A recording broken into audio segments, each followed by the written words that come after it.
மூத்த பத்திரிகையாளர் வெங்கடேஷ் சார் நம்மளோட நினைச்சிருக்காரு. வணக்கம் சார். வணக்கம் சார். ஜெயிலர் 2 திரைப்படத்தை பற்றி நிறைய அப்டேட் வந்துட்டு இருக்கு. ரஜினி சார் ஒரு விஷயத்தை கன்வே பண்ணாரு. ரெண்டாவது விஷயம், கூலி படத்தை இயக்க போவது யார்? ஃபர்ஸ்ட் எனக்கு ஜெயிலர் 2லேருந்து சொல்லுங்க.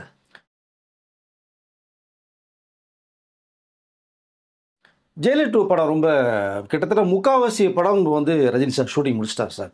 சென்னை ஃபஸ்ட்டு ராயப்பேட்டை உட்லண்ட்ஸ் ஹோட்டலில் ஆரம்பித்து போரூரில் ஸ்டார்ட் பண்ணி அப்புறம் ஆழ்வார் தென்னகர் ராவின் பேக் சைடு முடிச்சுட்டு சென்னையில் பல இடங்களில் ஷூட் முடிச்சுட்டு நெக்ஸ்ட்டு கேரளாவுக்கு 3வது ஷெடியூல். இப்போ லாஸ்ட்டு 2 days பேக் போயிட்டு இருந்தது. 3வது ஷெடியூல் கேரளாவுக்கு போயிட்டு இருந்திருக்காங்க. முதல்ல அட்டப்பாடி உள்ள போய் செட்டு போட்டாங்க. ஃபுல்லாகவே செட்டு போட்டு அங்கே ஒர்க் பண்ணால் கிட்டத்தட்ட ஒரு 10 நாள் மேலே அங்கே ஒர்க் பண்ணார் சார். அதற்கு பிறகு சென்னை சென்னையில் ஒரு 1 week முடிச்சுட்டு அகைன் கோழிக்கோடு போனார் கேரளாவுக்கு. கோழிக்கோடில் பார்த்தீங்கன்னா ஒரு கிரானைட் ஃபேக்ட்ரி ஒன்று இருக்குது. அங்கே தான் ஒரு சீன்ஸ் ரொம்ப பவர்ஃபுல்லான ஒரு சீன் எடுக்கப்பட்டதை தவிர அங்கே ஒரு 1 week இருந்தார். அந்த ஷெடியூல் முடிச்சுட்டு திரும்பி வந்தாங்க. அப்புறம் கூலியில் கொஞ்சம் பிஸியாக இருந்தார். இப்போ ரீசெண்டாக லாஸ்ட் வீக்கு போயிட்டு ஒரு 6 days பாலக்காடில் ஷூட் முடிச்சுட்டு 2 days பிஃபோர் தான் வந்தாங்க. இங்கேருந்து போகும்போது ஒரு இன்டர்வியூ கொடுத்தாங்க. கோயம்புத்தூர் ஏர்போர்ட்டில் கொடுத்தாரு. பட் அங்கே ஒரு ஃபைட் சீன் எடுக்கப்பட்டதாக ஒரு தகவல் ஒன்று வந்திருக்கு சார். அங்கே கேரளா மக்களே ஜெகஜோதியாக கூடி ஹோட்டல் வரைக்கும் அவங்களை ரிசீவ் பண்ணி வழி அனுப்பிச்சு ஷூட்டிங் ஸ்பாட்லேயே எல்லாத்தையும் இங்கே ரசிகர்களை சந்திச்சு ஒரு டைம் ஒதுக்கி பார்த்துருக்கதா ஒரு தகவல் வருது எனக்கு. அதை ஸோ இப்போ இதற்கு மேலேயும் இன்னும் சின்ன சின்ன பேட்ச் ஒர்க்குகள் இருக்குது. ரஜினி சம்மந்தப்பட்ட ஷூட்டிங் சென்னையில் என்ன பேலன்ஸ் இருக்குது சார். அதை முடிச்சிட்டாங்கன்னா ரஜினி சாருடைய அந்த எபிசோட் முடியும். நமக்கு அது ஃபுல்லாகவே முடியும். இதற்கு பிறகு போஸ்ட் ப்ரொடக்ஷன் இருக்குது. பட் இதுக்குள்ள ஆக்டர்ஸ் யார் யார் வர்றாங்கன்னா, இப்போ ஹிந்தியிலேருந்து பெரிய டாப் மோஸ்ட் ஒரு ஹீரோயின் வித்யா பாலன் ஜாயின் பண்ணியிருக்காங்க. ஆக்சுவலாக அவங்க பேசிக்கலி தமிழ்நாடு தமிழ் படத்தில் பண்ணணும்னு சொல்லி பண்ணாமல் தான் ஹிந்திக்கு போனாங்க. அங்கே டாப்பில் இருக்காங்க. இங்கே அவங்க இதுக்குள்ளே உள்ளே வர்றாங்க. பட் ஒரு பவர்ஃபுல் ரோல் அவங்களுக்கு. இது தவிர நம்ம தெலுங்கு ஆக்டர்ஸ் நம்ம பாலையா அவர்கள் தெலுங்குடைய சூப்பர் ஸ்டார்னு சொல்லலாம். பட் அவர் ரஜினி சார் படத்தில் ரொம்ப நாளாக பண்ணணும்னு ரொம்ப ஆசைப்பட்டுட்டு இருந்த ஒரு பீரியடு. பாலையாவுடைய படங்கள் எல்லாமே ரஜினி சார் ஃபுல்லாக போய் பார்த்துட்டு அப்பப்போ ஃபோனில் சொல்லிட்டு இருப்பார் பாலையா அவர்களுக்கு, உங்கள் படம் இப்படி இருக்குது நல்லா இருக்குன்னு கமெண்ட்ஸ் கொடுத்துட்டே இருப்பார். ஸோ அது படத்தை பற்றின ஒரு ரிவ்யூவே ரஜினி சார் கொடுப்பார். அதை அவர் எடுத்துக்கிட்டு அதில் ப்ளஸ் மைனஸ் எடுத்துகிட்டு நெக்ஸ்ட் படங்களில் அவர் நிறைய விஷயங்கள் பண்ணதாக சொன்னார்.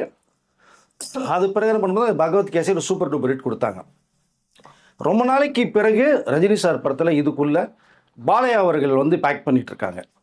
இது தவிர ஒரு மிகப்பெரிய அதாவது இன்றைய நடிகவேல் அப்படின்னு சொல்லி ரஜினி அவர்களால் பாராட்டு பெற்ற நம்ம எஸ்.ஜே. சூர்யா அவர்கள் உள்ளே வர்றாங்க.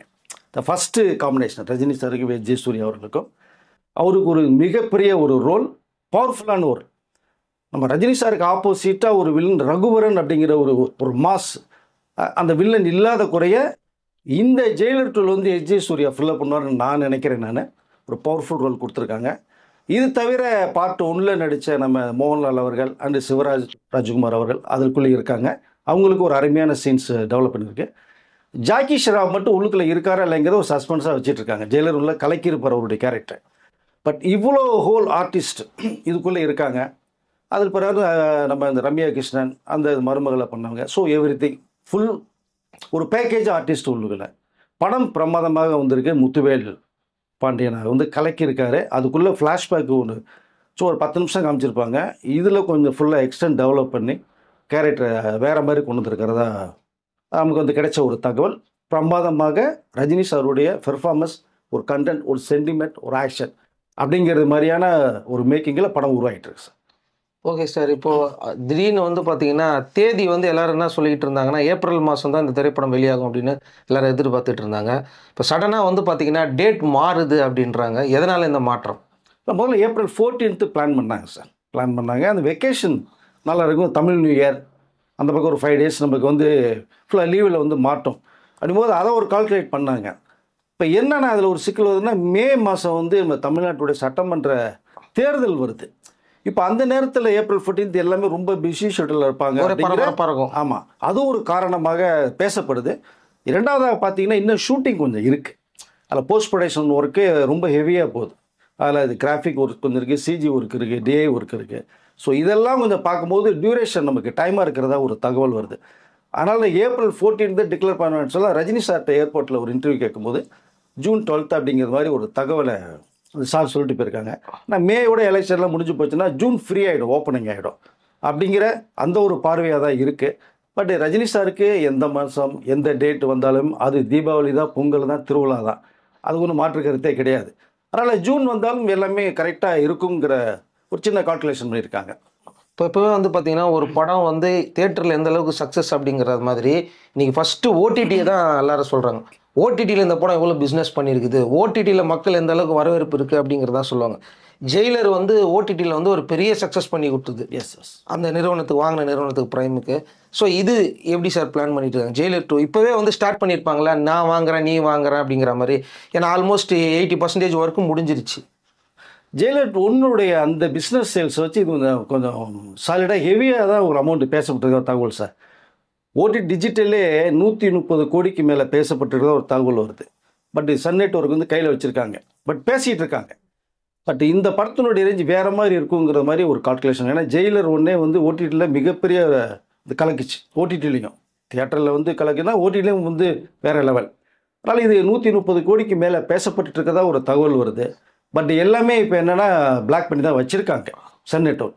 இது போக இன்னும் கொஞ்சம் ஒரு 7-8 மந்த்ஸ் டியூரேஷன் இருக்குல்ல, அதனால் ஜனவரிக்கு மேலே பண்ணலாம் அப்படின்ட்டு ஹோல்ட் பண்ணியிருக்காங்க. ஓடிடி மட்டும் இந்த டிசம்பருக்குள்ளே பிஸ்னஸ் பண்ணி லாக் பண்ணி அக்ரிமெண்ட் போட்டாலும் ஆச்சரியப்படுத்திக்கலாம் சார். ஓகே சார், இப்போ ஜெயிலர் 2 பற்றி நிறைய பேர் சொல்லிட்டீங்க. எல்லாருமே மோஸ்ட் வாண்டட் என்ன அப்படின்னா ரஜினி கமல் காம்பினேஷன்.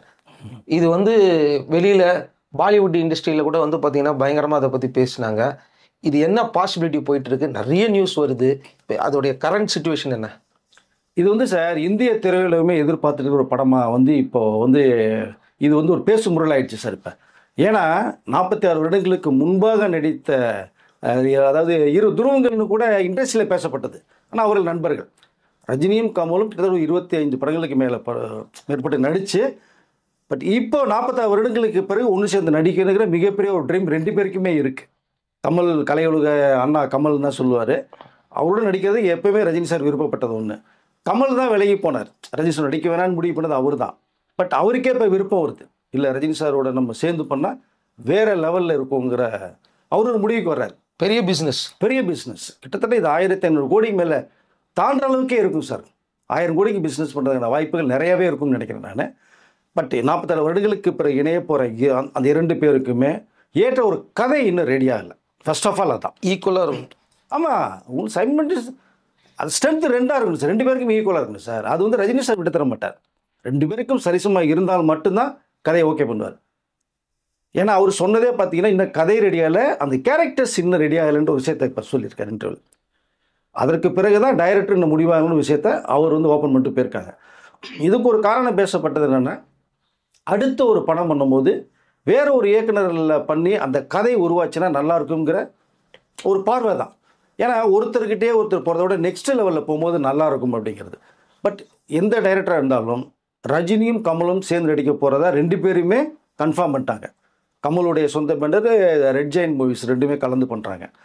அப்போது எந்த இயக்குனர் இருந்தாலும் இம்மிடியட்டாக இப்போ கதையை உருவாக்கிட்டு இருப்பாங்க நிறைய பேர். யாருக்கு அந்த ஜாக் பாட் அடிக்க போகுதுங்கிறது தெரியாது. ஏன்னா ரஜினி சார் வந்து இந்த டைரக்டர் முடிவு பண்ணலேன்னு சொன்னதுக்கு பிறகு ஒரு 5 பேர் லிஸ்ட்டில் இருக்காங்க. இப்போ 5 பேருமே 2 பேருக்கு உள்ள கதையை உருவாகிட்டு இருக்க எனக்கு ஒரு தகவல் வருது. அது யாருன்னு கேட்டிங்கன்னா கார்த்திக் சுப்ராஜ் ஒரு லிஸ்ட்டில் இருக்கார். ஓகேங்களா? இதுக்குள்ளே அட்லி உள்ளே வர்றார். இப்போ ஏற்கனவே ரஜினி சார் படம்னு ரொம்ப ஆசைப்பட்டேன்னு சொன்ன ஒரு விஷயம் அட்லி ரஜினி சாருக்காக ஒரு கதை வச்சிருக்கேன்னு வேறு சொல்லியிருக்காரு. இதற்கு பிறகு பார்த்தீங்கன்னா வெங்கட் பிரபு ஆல்ரெடி ரஜினி சாரை மீட் பண்ணியிருக்கார். அவரும் ஒரு கதையை வச்சுருக்கார். இப்போ 3 பேர் லிஸ்ட்டில் வர்றாங்க. இந்த போட்டியில் பார்த்தீங்கன்னா அடுத்து ஜெயிலர் 2 நெல்சன் வேறு உள்ளே இருக்கார். எப்படி ஜெயிலர் 2 நெல்சன் வர்றாரு? ஏங்க அவர் ஏற்கனவே பாக்ஸ் ஆஃபீஸ் கொடுத்துருக்காங்க. இந்த படம் அதை விட ரேஞ்சுக்கு அதிகமாக போச்சுன்னா ஒரு கதையை உருவாக்குங்கன்னா 1 மாதம் போதுங்க. ஒரு கதையை உருவாக்குறது ஒரு நாட்டு தானுங்க. 2 பேர் இதை வச்சு என்ன பண்ணலாம் அப்படின்னு ஒரு நைட்டு ஒன்றும் இல்லை, 1 வாரம் சும்மா பேசிட்டு இருந்தாலும் ஒரு கதை உருவாயிடும். அதை வச்சு ஸ்க்ரீனில் பண்ணிடுவாங்க, அவ்வளோதான். பட் இது யாருக்கு போங்கிறது தெரியாது இன்னும். அதாவது நெல்சன்கிறது கன்ஃபார்ம் இல்லை யாருமே. பட் டைரக்டர் கன்ஃபார்ம் இல்லைங்கிற விஷயத்தை மட்டும் ரஜினி சார் சொல்லியிருக்காங்க. பட் இந்த பிட்வீன் கேப்பில் கமலஹாசன் என்ன பண்ணியிருக்காருன்னா லோகேஷை கூப்பிட்டு கொண்டே தனியாக உட்கார வச்சு ஒரு கதையை ரெடி பண்ண சொல்லியிருக்காரு. இப்போ லோகேஷ் ஒரு கதை ரெடி பண்ணிட்டு இருக்கார். இங்கே நம்ம சென்னை பக்கத்தில் சாந்தோம் பக்கத்தில் நினைக்கிறேன். ஆல்ரெடி கூலி படத்துக்காக டிஸ்கஷன் பண்ண அதே ஒரு செட்டப் ஆஃபீஸில் கமல் உட்கார வச்சுருக்கார். ஏன்னா கமலுக்கு ஒரு மிகப்பெரிய பிரேக் கொடுத்தவர் விக்ரம்ன்ற ஒரு படம் கொடுத்ததுனால லோகேஷ் மேலே அவருக்கு ஒரு தனி மரியாதை இருக்குது. ஏன்னா கமல் ஃபேன் வேறு, அதையும் விட்டு தர மாட்டார். அப்படிங்கும்போது ஒரு கதையை உருவாக்க சொல்லியிருக்காரு. ஒருவேளை அந்த கதை ரஜினி சாருக்கும் கமலுக்கும் லோகேஷ் உருவாகி பிரமாதமாக சொல்லப்பட்டால் இது இது கமலுக்கும் பிடிக்கணும். ரெண்டாவது ரஜினி சாருக்கு முக்கியமாக பிடிக்கணும். பிடிச்சிருந்ததுன்னா இதுக்குள்ளே லோகேஷ் வரதுக்கு வாய்ப்புகள் இருக்கும். மேபி ஒருவேளை இந்த கதையை 2 பேரை வச்சு பேலன்ஸ் பண்ணி லோகேஷ்னால் கொண்டு போக முடியலன்னா அடுத்த வாய்ப்பில் இந்த 4 பேர் சொன்ன லிஸ்ட்டில் கண்டிப்பாக ஒருத்தருக்கு வாய்ப்பு வரும். கதை யார் பிரமாதமாக சொல்லப்படுதோ அந்த இயக்குனருக்கு வாய்ப்பு போகும் சார். இதுதான் இப்போதைக்கு உள்ள சூழ்நிலை. டைரக்டர் கன்ஃபார்ம் ஆகலை. ரஜினி சார் லோகேஷ் வச்சு தான் பண்ணுவாருங்கிற அந்த ஒரு டாபிக் போன மேட்ரு அதுக்கு ஒரு முற்றுப்புள்ளி வச்சுட்டார். ரஜினி சார் வச்சுட்டாங்க. கமல் மட்டும் லோகேஷ் கிட்ட உட்கார வச்சிருக்கார். இதுதான் இப்போதைக்கு உள்ள பொசிஷன். நம்ம பொறுத்திருந்து தான் பார்க்கணும் யார் உள்ளே வருவாங்கிறத. நியாயமாக பார்த்தா இப்போ நேரம் அவர் வந்து ஷூட்டிங் போயிருக்கணுமா சார்? அவர் நடிக்கிற ஹீரோவா அருண் மாத்தேஸ்வரன் டைரக்ஷனில் அவர் ஒரு ஹீரோவை பண்ணக்கூடிய ஒரு படம் வந்து அக்டோபரில் ஷூட் பண்ணி சொல்லிட்டு இருந்தாங்க. இப்போ அதற்கு போகலை அவர். பட் ஒரு மேபி ஒரு தள்ளி அதாவது இந்த கதையை உருவாக்கி முடிச்சு கமல்கிட்ட ஒரு லைன் ஒரு ஒன்லைன் சொல்லிட்டு போகலான்னு போகலாம். பட் இன்னும் அது கன்ஃபார்ம் பண்ணலை. அது வெயிட்டிங்கில் வச்சுட்டார். அவர் ஃப்ரெண்டு தான், 2 வாடா ஃப்ரெண்ட்ஸ் தான். அதில் கமல் உட்கார வச்சதுனால அந்த கதையை வந்து எப்படியா கமல்கிட்ட சொல்லணும்னு இருக்கார். இது ஒரு பெரிய ஜாக் பாட்டு. இந்த ஜாக் பாட்டை லோகேஷை மிஸ் பண்ண விரும்ப மாட்டார் தான் நான் நினைக்கிறேன். ஏன்னா ரஜினி சார் கமல் வச்சு ஜாயின் பண்ணுறது 40 வருடம் போயிருந்தா அந்த டைரக்டர் மிகப்பெரிய பேசப்படுவார். உலகம் பூரா எதிர்பார்க்க ஒரு படமாக அமையும். கிட்டத்தட்ட 750 கோடிக்கு மேலே பட்ஜெட்டில் உருவாகுது. சாலிடாக நீங்கள் 1000-1500 கோடி தாண்டி போகிறதான வாய்ப்புகள் நிறைய இருக்குது. அதற்காக லோகேஷ் தன்னுடைய உயிரை கொடுத்து பூராத்தையும் அவனுடைய அசன்ஸை உட்கார வச்சு சக்கையை புலி வரந்தன்னு நினைக்கிறோம். கதை 2 பேருக்கு வேணும்னு உருவாராரா இல்லை கூலியில் மாதிரி ஒரு சுமாரான ஒரு கதையை கிரியேட் பண்ணான வாய்ப்புகள் போய்டும் அவருக்கு. பட் மேபி வெயிட் பண்ணி தான் பார்க்கணும் எந்த கதை உருவாகுதுன்னு தெரியல. இதற்கடுத்து பார்த்தீங்கன்னா அட்லிக்கு ஒரு வாய்ப்புகள் நிறையா இருக்கிறது மாதிரி ஒரு தகவல் போகுது. பார்ப்போம் எந்த டைரக்டர் உள்ளே வர்றாங்க, யார் ஜாக்பாட் அடிக்க போகுது, யார் இயக்க போகிறாங்கிறத நம்ம பொறுத்திருந்து தான் பார்க்க முடியும் சார். உங்களுக்கு 80% யாருக்கு கிடைக்கும்னு நீங்கள் நினைக்கிறீங்க? இம்ப்ரெஸ் பண்ணிட்டாருன்னா லோகேஷ்கே போகிறதுக்கு வாய்ப்பு இருக்குன்னு தான் சொல்கிறாங்களா சார்? கதை ரொம்ப முக்கியம் சார். நான் திரும்ப அதான் சொல்லுவேன். கூலி படத்தில் மட்டும் கதையே ஏசட் இல்லாமல் லோகேஷ் பண்ணியிருந்தார் அப்படின்னா நீ கன்ஃபார்மாக வந்து அந்த சீட் லோகேஷ் உட்கார வச்சுருப்பாங்க. பட் நீங்கள் கதை ரஜினி சார் கேட்ட ஒரு கதையை ஒரு பண்ண முடியல, பண்ண தெரியலையா என்னன்னு தெரியல. பட் ரஜினி சாருக்காக தான் 550 கோடிக்கு மேலே அந்த படம் ஓடி உலக அளவில் மிகப்பெரிய வெற்றியை பெற்றுச்சு. சரிங்களா? பட் அதே ஒரு தவறு வந்து திரும்பி லோகேஷ் பண்ணிடக்கூடாது. அதனால் கதை உருவாக சொல்லியிருக்காங்க. ஒரு 70 சீன் உள்ள பவுண்டட் ஸ்கிரிப்டை லோகேஷ் டேபிளில் சப்மிட் பண்ணணும். அதை ரஜினி சார் 70 சீனை படிப்பார், அண்டு இந்த கமல்ஹாசனும் படிப்பாங்க. 2 பேருக்கு பிடித்திருந்தால் மட்டும்தான் லோகேஷ் உள்ளே வர முடியும். இல்லை கமலுக்கு பிடிச்சி ரஜினி சாருக்கு பிடிக்கணும்னா கண்டிப்பாக லோகேஷ்க்கு வாய்ப்பு இருக்காது. ஏன்னா இந்த ஒரு விஷயத்தில் வந்து கமல் அடம்ப்டாக இருக்க முடியாது. கதை ரொம்ப முக்கியம். அதனால் வந்து ரஜினி சாரும் கமலுக்கும் ஏற்ற ஒரு கதையை 2 பேருமே ஓகே பண்ணினால் மட்டும்தான் இந்த டைரக்டருக்கு வாய்ப்போம். அதனால் 80% 100% நம்ம இப்போ ஜட்ஜ்மெண்ட் பண்ண முடியாது. ஒருவேளை லோகேஷ் வந்து நல்ல ஒரு 2 ஸ்கிரிப்டை சொல்லிட்டானா வாய்ப்புகள் இருக்கும். நம்ம அது இப்போதைக்கு எதுவுமே நம்ம ஜட்ஜ்மெண்ட் பண்ண முடியல. Okay sir. எதுக்காகனா கைதி 2 அறிவிப்பு அப்படியே அமைதியாயிடுச்சு. இவர் நடிக்க வேண்டிய ஹீரோ படமும் அமைதியாயிடுச்சு. ஸோ ஃபுல் அண்ட் ஃபுல் இந்த இதுக்குள்ளே அப்படியே கொண்டு வந்துட்டாங்களோ அப்படிங்கிற மாதிரி தான் கோடம்பாக்கம்ல பேசிக்கிட்டு இல்லை. கைதி 2 வந்து ஒரு அது நிறைய பிரச்சனையில் போய் இருக்குது சார். அது சம்பள பிரச்சனையில் இவர் இறங்கி வரல லோகேஷ். ஏன்னா 50 கோடி கூலியில் வாங்கினதுக்கப்புறம் இவர் 25-30 கோடி வாங்கினார்னா அவருடைய இமேஜ் ஸ்பாயில் ஆகும். அது அவருடைய பாயிண்ட் ஆஃப் வியூ அது ஓகே. இவர் 75 கோடி கேட்குறாரு. 75 கோடி தர்றதுக்கு கார்த்திக் அண்டு அந்த கம்பெனி ப்ரொடக்ஷன் ஹவுஸ் வந்து ரெடியாக இல்லை. ஸோ அதனால் அந்த ஒரு பிரச்சனை ஓடிக்கிட்டே இருக்குது. பட் 2வதாக வந்து கைதி 2 வந்து கைதி 1 முடித்ததுக்கு பிறகே வந்து ஆரம்பிக்கிறது மாதிரி பேசி தான் அடுத்த ஒரு 3 படங்கள் போயிட்டார் அவர். ஸோ அதிலே ஒரு 4 வருடங்கள் 5 வருடங்களுக்கு மேலே ஓடிடுச்சு. இல்லை கைதி 2க்குள்ளே இப்போ போகிறதுக்கு லோகேஷ் பண்ணுற வாய்ப்புகள் ரொம்ப கம்மி. அது கிட்டத்தட்ட லோகேஷ்க்கு அந்த படம் பண்ணுறதுக்கான சான்ஸ் மிஸ் பண்ணுறான்னு தான் நான் நினைக்கிறேன் நான். ஏன்னா அதனுடைய ரைட்ஸ் எல்லாமே கார்த்திக் அது ப்ரொடக்ஷன் ஹவுஸில் தான் இருக்குது. அவங்க யாரை வச்சாலும் படம் பண்ணிட்டு போயிடுவாங்க. பட் இந்த படம் இந்த கேப்பு அவர் வந்து ஹீரோவை தள்ளுறதுனால ஒரு கதையை உருவாக்குறதுக்கு உட்காந்துருக்கார் லோகேஷ். எந்த அளவுக்கு அவர் உருவாக்க போகிறாருன்னு தெரியல. அது கதை சொன்ன பிறகு தான் நமக்கு தெரியும். Okay sir. இதை பற்றி நிறைய இணையதளங்களில் போயிட்டுருக்கு. ரஜினி சாரும் எல்லா இன்டர்வியூவும் பார்க்குறாரு. ஸோ கண்டிப்பாக அவர் எல்லாத்தையும் பார்த்துக்கிட்டு தான் அதுக்கப்புறமா தான் ஒரு முடிவு எடுப்பார். ஸோ கண்டிப்பாக ஆடியன்ஸ் என்ன தீர்ப்பு சொல்கிறாங்களோ அதுக்கேற்ற மாதிரி ரஜினி சார் முடிவு எடுப்பார்னு இருக்கோம். கமெண்ட் செக்ஷனில் அவங்களுக்கும் வந்து பார்த்திங்கன்னா எந்த இயக்குனர் வந்து ரஜினி சார் கமல் சார் படம் நல்லா ஆப்டாக இருக்கும் அப்படிங்கிறத கமெண்ட் செக்ஷனில் அவங்களே சொல்லட்டும். நன்றி சார். நன்றி சார்.